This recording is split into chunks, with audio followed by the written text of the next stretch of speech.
Welcome back to ThorMotorWerks 2. On today's video, I'm going to show you how to change the cabin filter on your MINI R50, 52 or 53. So let's get into it.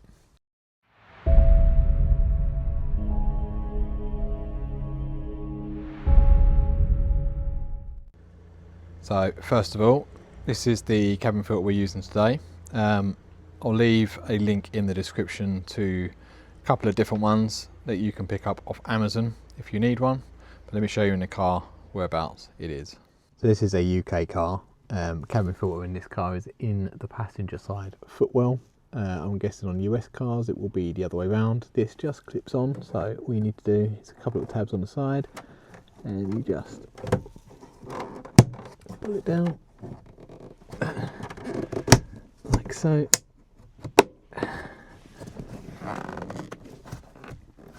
Same on the back.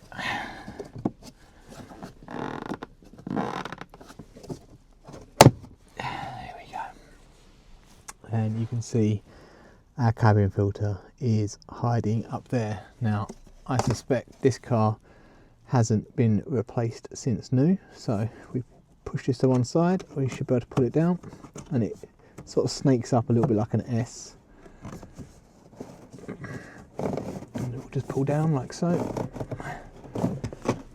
And you can see this is not in the greatest of condition. It may have been replaced before, doesn't seem to be any branding on it, but normally what you'll find is with these a lot of dust and debris falls into the passenger side footwell, so you probably need to hoover it out afterwards. Now you can see from the shape of it that it does curve upwards, and if we look in here, you can see that there is like a rail here, and the new filter will slide into that and it sort of curves upwards. So you can see from the shape on this one that it sort of goes up like so. That's the same shape that the new one will need to follow as well. So we grab the new one, let's try and feed that in, see if we can show you how easy it goes in. So you can see old one, new one. This one is a genuine MINI one, which probably means it hasn't been replaced from new. You just about make out the writing on it. So yeah, we'll get the new one in and show you how easy that goes into the car.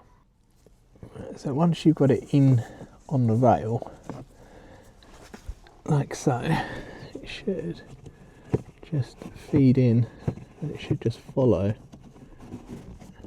the direction. The rail will sort of guide it as such.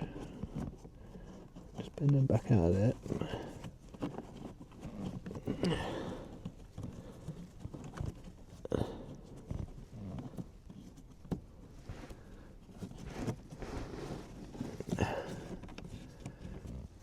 There we go. So you can see all our fins are in the right area, and then the cover just needs to go back on. So that will basically push up like so. Just make sure everything's clipped into place. And it's as simple as that. Now we just need to hoover up all of this dust and debris that's fallen out of here. So let's crack on with that, and that's the cabin filter replaced. Well, hopefully that was useful for some of you. If so, don't forget to hit the like button, subscribe to the channel if you haven't done so already, and go and check out the main channel if you want to see some MINI related projects, including this particular car, which is a R52 with only 17,000 miles on it that was stolen, vandalised and then recovered by the police. So if you want to go and check that out, I'll leave a link in the top right hand corner. Thanks for watching. I'll catch you on the next one.